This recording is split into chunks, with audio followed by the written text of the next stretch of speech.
नमस्कार दोस्तों, मैं भूपेंद्र मिश्रा स्वागत करता हूं आप सभी का हमारे ऑनलाइन वीडियो क्लासेस में। दोस्तों, आज के इस वीडियो में आप सभी के साथ 3 टॉपिक्स पर बात करूंगा। सबसे पहले हम लोग बात करेंगे राकेश वर्मा जी ने जो सीजीपीएससी के अध्यक्ष के नाम पर एक लेटर सबमिट किया है उसके बारे में। सेकेंड हम लोग बात करेंगे एसीएफ एग्जाम के बारे में। और थर्ड में हम सभी जो सीजीपीएससी कैसे स्टाफ की कमी से जूझ रहा है, साथ ही साथ जो छत्तीसगढ़ में परीक्षाओं को निरस्त करके किस प्रकार से बेरोजगार युवाओं से जो आयोग है, ना सिर्फ सीजीपीएससी बल्कि और भी बहुत सारे आयोग, वो किस प्रकार से पैसे कमाते हैं, इसके बारे में हम लोग थर्ड पार्ट में देखेंगे।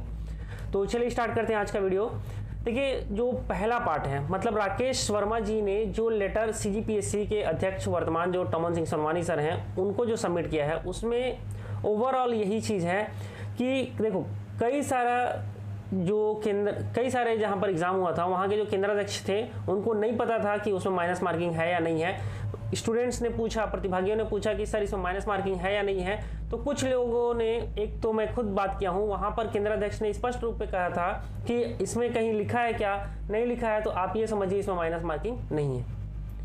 कई जगहों पर केंद्राध्यक्ष को भी ये चीज़ नहीं पता था, उन्होंने स्पष्ट रूप से नहीं कहा है। लेकिन 1-2 सेंटर में ऐसा हुआ है कि केंद्राध्यक्ष ने स्पष्ट रूप से कह दिया था कि इसमें अगर माइनस मार्किंग नहीं लिखा है तो माइनस मार्किंग नहीं है। तो समझो, प्रतिभागियों में ये एकदम आश्चर्यचकित वाला टॉपिक था कि माइनस मार्किंग है या नहीं है। इसी के चक्कर में कई लोगों ने माइनस मार्किंग नहीं है करके बहुत सारा पूरा का पूरा जो 100 में 100 क्वेश्चन था उसको अटेम्प्ट किया है।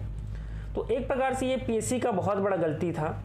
और कई सारे जो बहुत समय से एग्जाम दे रहे हैं उनका कहना है कि नोटिफिकेशन में तो लिखा था, तो उसके हिसाब से जो अगर मान लो आप एक डिप्टी कलेक्टर रेंज का अगर पोस्ट का तैयारी कर रहे हो तो आपको नोटिफिकेशन के थ्रू जाना चाहिए था।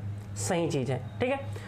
लेकिन एक चीज़ आप समझो, आप कोई भी एग्जाम देते हो नेशनल लेवल का, चाहे आईबीपीएस का दो, एसएससी दो, अभी आरआरबी एनटीपीसी चल रहा है उसका दो, तो एग्ज़ाम जस्ट शुरू होने से पहले अगर ऑनलाइन एग्जाम है तो आपको डेस्कटॉप में जो दिख रहा होगा वहाँ पर इतना नंबर माइनस मार्किंग रहता है, ये लिखा रहता है, या स्पष्ट रूप से ये लिखा रहेगा कि माइनस मार्किंग नहीं है तो नहीं है, ये लिखा रहता है हमेशा। सीजीपीएससी ने ये नहीं लिखा, लेकिन सीजीपीएससी ने एक चीज़ लिख दिया, सभी प्रश्न अनिवार्य हैं। देखो, आज से पहले पीएससी ने जितना एग्जाम कराया उसमें ये शब्द को मेंशन नहीं किया था कि सभी प्रश्न अनिवार्य हैं। इसका मतलब ये नहीं होता है कि माइनस मार्किंग है या नहीं है, इससे ये चीज़ क्लियर नहीं हो रहा है। मैं ये नहीं बोल रहा हूँ कि इससे ये क्लियर हो कि माइनस मार्किंग है या नहीं है, लेकिन ये शब्द को भी अगर नहीं लिखता, सभी प्रश्न अनिवार्य है, तो ज़्यादा अच्छा होता। उसने माइनस मार्किंग के बारे में नहीं लिखा, एक्चुअली माइनस मार्किंग तो था। ये चीज़ मैं भी एक्सेप्ट कर रहा हूँ कि माइनस मार्किंग था इस एग्जाम में, ऐसा नहीं है कि माइनस मार्किंग नहीं था, क्योंकि नोटिफिकेशन को देख करके जाना था सब लोगों को। अब क्या है, इसी को बेस बना करके इस एग्जाम को निरस्त कराने का कोशिश किया जा रहा है। लेकिन इतना समझ लो, सीजीपीएससी ने इतना पैसा खर्चा कर दिया है, उसके बाद पीएससी कभी भी इस पेपर को निरस्त तो नहीं करेगा, क्योंकि एग्जाम कंडक्ट कराने में पीएससी को पैसा लगता है और उसने पैसा खर्च कर दिया। पीएससी जो है पैसा कमाने का सोचता है, पैसा खर्च करने का ज़्यादा नहीं सोचता है। आप सभी देखोगे, मैंने जो इसके पहले जो एक वीडियो डाला था उसमें बताया था कैसे 16 प्रश्न का उत्तर गलत दिया पीएससी ने। हो सकता है मान लो मेरे से भी 1-2 प्रश्न गलत हो गया होगा, 13 या 14 प्रश्न भी अगर पीएससी गलती करता है तो बहुत बड़ा होता है। 100 में अगर आप 13 प्रश्न भी गलत करते हो तो बहुत बड़ी गलती है। ये एक आयोग है, और उस 13 प्रश्न के लिए सोचो, जब लोग दावा आपत्ति लगाएंगे तो एक प्रश्न के पीछे वो क्या ले रहा था, 50 रुपये ले रहा था, प्लस 10 रुपये पोर्टल से शुल्क ले रहा है, प्लस जीएसटी ले रहा है। जीएसटी 1.8 मतलब 18% जीएसटी है। तो अगर सिर्फ एक प्रश्न पे आप दावापत्ति लगाते हैं तो आपको 61 रुपये 80 पैसे देने हैं। वो आयोग का क्या है, अब वो उसको क्या खर्चा करेगा, आयोग उस पर एग्जाम कंडक्ट करा चुका है ना। हर आयोग ये चीज़ करता है। हमारा सीजीपीएससी कुछ ज़्यादा ही कर रहा है। ऐसा लगता है कि मतलब वो उसने या तो एकदम गधे गधे लोगों को क्वेश्चन पेपर सेलेक्ट करने के लिए रखा हुआ है, या तो फिर जानबूझ करके उन लोग क्वेश्चन को गलत लेते हैं, उसका आंसर को गलत लेते हैं, जिससे लोग क्या करेंगे, दावापत्ति लगाएंगे, दावापत्ति लगेगा तो हमको पैसा मिलेगा, और उस पैसे से उसका कोई हिसाब नहीं है। दावापत्ति के पैसे का क्या हिसाब है, पीएससी अब उसको पैसे क्या कर रहा है किसको पता है। चीज़ों को समझिएगा। तो ओवरऑल अगर मैं इसको कंक्लूड करूं फर्स्ट पार्ट को, कि क्या इस लेटर के कारण सीजीपीएससी का जो 14 फरवरी का एग्जाम है वो निरस्त होगा माइनस मार्किंग को लेकर के, तो वो निरस्त होना एकदम ना के बराबर है। क्यों? क्योंकि हमारे छत्तीसगढ़ के सारे जो युवा है ना, एकदम चुपचाप बैठे हैं, वो कोई कुछ नहीं करते हैं। तो अगर वो एक कोने में चुपचाप बैठे रहेंगे ना, तो सीजीपीएससी जैसे असिस्टेंट प्रोफेसर के एग्जाम में धांधली किया वैसे ही धांधली करके निकल जाएगा, और कुछ होना जाना नहीं है। तो मैक्सिमम चांस है कि ये जो राकेश वर्मा जी का लेटर है वो किसी मतलब का नहीं होगा। माइनस मार्किंग उन्होंने बोला, उसको लेकर के उन्होंने क्या किया, उस पेपर को निरस्त करने की बात किया है। लेकिन यहाँ पर जब तक लोग साथ नहीं आएंगे तब तक पीएससी पर दबाव नहीं बनेगा, और जब तक पीएससी पर दबाव नहीं बनेगा तो अपने मन से जैसा कर रहा है वैसा करते रहेगा। गलत गलत प्रश्न मतलब खुद क्वेश्चन छाटेगा, उसका गलत उत्तर लेगा, आप उसमें दबाव पत्ती लगाना, मस्त पैसा कमाएगा, उसका मन करेगा तो सुधारेगा, उसका मन करेगा तो नहीं सुधारेगा। ठीक है, ये हुआ फर्स्ट पार्ट। सेकंड पार्ट की ओर चलते हैं। सेकंड पार्ट है अपना एसीएफ एग्जाम। एसीएफ एग्जाम आप सभी जानते होंगे, हाई कोर्ट ने स्पेशल निर्देश दिया था। ये आप सभी को बैकग्राउंड में एक न्यूज़पेपर कटिंग दिख रहा होगा, नवभारत का है, 19 अगस्त 2020 को ये पब्लिश हुआ था। उसमें स्पष्ट रूप से लिखा गया है कि 6 सप्ताह के अंदर क्या करेगा, हाई कोर्ट ने निर्देश दिया था किसको, पीएससी को, कि आप 6 सप्ताह के अंदर जो जो त्रुटि है, जैसे इसमें खेती के विषय वाले को क्या करना था, शामिल करना था, तो उनको शामिल करो और उसके बाद 6 सप्ताह के अंदर फिर से आप जो पोर्टल खोलना है, उनको फॉर्म भरने का जो प्रक्रिया है वो सबको स्टार्ट करो। लेकिन पीएससी आज 6 सप्ताह छोड़ो 6 महीना लगभग हो गया है, उसने कुछ उस पर प्रोसेस आगे नहीं बढ़ाया, उल्टा जो फाइल है उसको वापस फॉरेस्ट डिपार्टमेंट को भेज दिया है।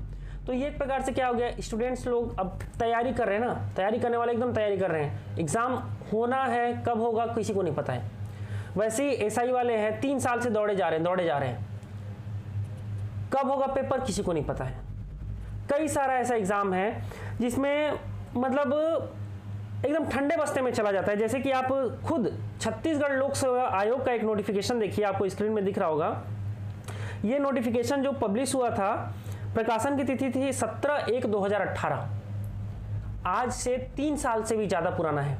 ये खुद सीजीपीएससी का है।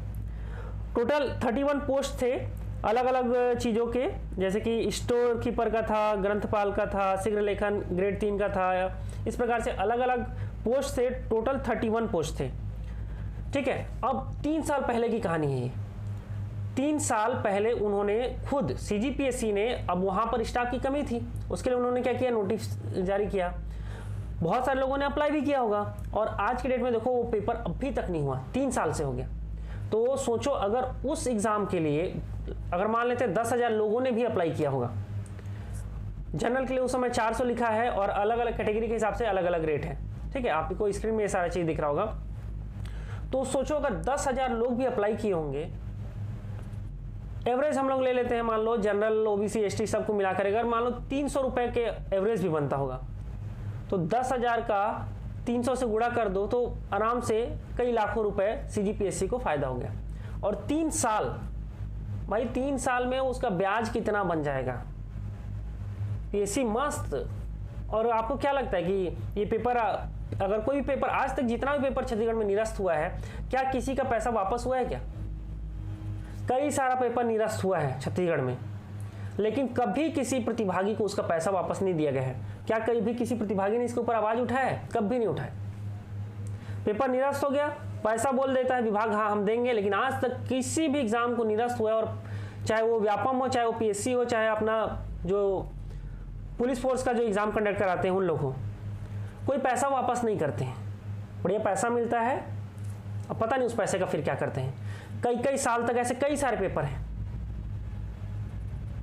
और प्रतिभागी उसमें एकदम चुपचाप, भैया पेपर निरस्त हो गया ठीक है घर में रहते हैं, हमको क्या मतलब है, हमारा 300 तो लगा है। लेकिन वही 300 रुपए करके कितना, कई लाखों 10-10 लाख रुपए हो जाता है। ये हम सभी के एक कमी है जिसका फायदा हर सरकार उठाती है, चाहे वो भाजपा के टाइम का हो, चाहे वो कांग्रेस के समय का हो। कोई एक पर्टिकुलर पार्टी को नहीं बोलूंगा, दोनों की दोनों पार्टियां जब मौका मिलता है तो वो आपसे एग्जाम लेगी। मतलब एक नया वैकेंसी आया, लोग उसके लिए फॉर्म भरेंगे, उस फॉर्म, अब उसका तुरंत एग्जाम होगा, कोई जरूरत नहीं है। कई सारे पोस्ट को ऐसी ठंडे बस्ते में 3-3 साल, खुद पीएससी का है ना, ये 3 साल से लटका के रखा है पीएससी, अभी तक उसको क्या किया है, लोगों को एग्जाम ही नहीं कराया पीएससी ना, खुद अपने विभाग के लिए, बाकी चीज को तो छोड़ दो। तो आप सभी को आगे आना पड़ेगा भाई। अभी एक लेटेस्ट में आज ही चल रहा था ये टॉपिक, बहुत ही मुद्दे पे गरम मुद्दा है ये भी, कि जो छत्तीसगढ़ शासन विधि एवं विधायी कार्य विभाग मंत्रालय के अधीन जो 13 टोटल पदों पर जो वैकेंसी आया था, उसको क्या कर दिया गया है, उसको निरस्त कर दिया गया है। कारण भी उसको नहीं बताया गया है और उसको क्या कर दिया गया है, निरस्त कर दिया गया है। अब जब निरस्त किया है तो क्या इसका पैसा लोगों को वापस होगा? नहीं होगा। बस बोल देंगे, हाँ बोलेंगे जरूर कि निरस्त कर दिए तो पैसा वापस किया जाएगा, लेकिन पैसा वापस करते नहीं है कोई विभाग। और जो लोग फॉर्म अप्लाई किए रहते हैं क्या उनको, आपको क्या लगता है वो कोई विरोध करते? कोई नहीं करते, सब चुपचाप अपने घर में। तो जो अधिकारी हैं वो मस्त पैसा कमा जाते हैं। छोटा छोटा बूंद बूंद से घड़ा बनता है, आपको 300 रुपए आपका दिख रहा होगा, लेकिन अगर उसी को 10,000 से गुणा कर दो ना 300 को, तो 30 लाख के आसपास पैसा पहुंच जाएगा। 10,000 लोगों ने अगर भी 300 के हिसाब से अगर जमा किया है तो कितना हो गया वो 30 लाख रुपए। 30 लाख रुपए शुद्ध कमा लिया बिना एग्जाम कराए, सिर्फ फॉर्म लाया निरस्त कर दिए, 30 लाख कमा लिए। तो बढ़िया है, ऐसे लाते रहेंगे सारे के सारे उन लोग। ऐसे कितना पैसा कमाते हैं। हम लोगों को सिर्फ एक ही चीज करना है, आज के डेट में जो गलत हो रहा है, आज का युग है, हमको विरोध करना चाहिए। चाहे अगर आप ग्राउंड में नहीं उतर पा रहे हो तो आप फेसबुक, ट्विटर, जहां पर हो सके इन सारी चीजों का विरोध करो कि ये जो आयोग है ये गलत कर रहा है, इसको ये चीज नहीं करना चाहिए। आज का वीडियो यहीं तक था। आप सभी इस चीज को समझिएगा कि अगर माइनस मार्किंग को लेकर के इतना बड़ा विवाद हुआ है, कुछ कुछ कोचिंग संस्थान आगे आ रहे हैं, लेकिन क्या इसका कुछ फायदा होना है? जब तक आप सब के सब साथ नहीं आओगे ना, तब तक कोई फायदा नहीं होगा। पहली चीज है। एसीएफ का एग्जाम कब होगा? जब आप सब अपना एक ग्रुप बना करके आयोग को जगाओगे नहीं, इस छत्तीसगढ़ में जो कांग्रेस की सरकार है अभी उसको जगाओगे नहीं, तब तक एसीएफ का एग्जाम भी नहीं होगा। इस चीज को भी समझ लो। और तीसरा, जो एग्जाम निरस्त कराने के बाद पैसा हमको वापस नहीं किया जाता है, जब तक आप लोग उसके ऊपर आवाज नहीं उठाओगे तब तक कोई आयोग आपको पैसा वापस नहीं करेगा। तो इन सभी चीजों के लिए हमको आवाज उठाना पड़ेगा, और आवाज उठाने के लिए हम सभी को एक साथ आना पड़ेगा। और अभी जहां तक हो सके ट्विटर, जो भी सोशल मीडिया हैंडल हो, वहां पर इन सभी चीजों का हमको विरोध करना पड़ेगा। आज का वीडियो यहीं तक था। वीडियो को अंत तक देखने के लिए बहुत बहुत धन्यवाद। इस वीडियो को आप सभी ज्यादा से ज्यादा लोगों तक शेयर करिएगा, जिससे लोग कम से कम ये समझ पाए कि हाँ, हमारे छत्तीसगढ़ में अभी क्या क्या चीज गड़बड़ी चल रहा है। वीडियो को अंत तक देखने के लिए बहुत बहुत धन्यवाद। Thank you.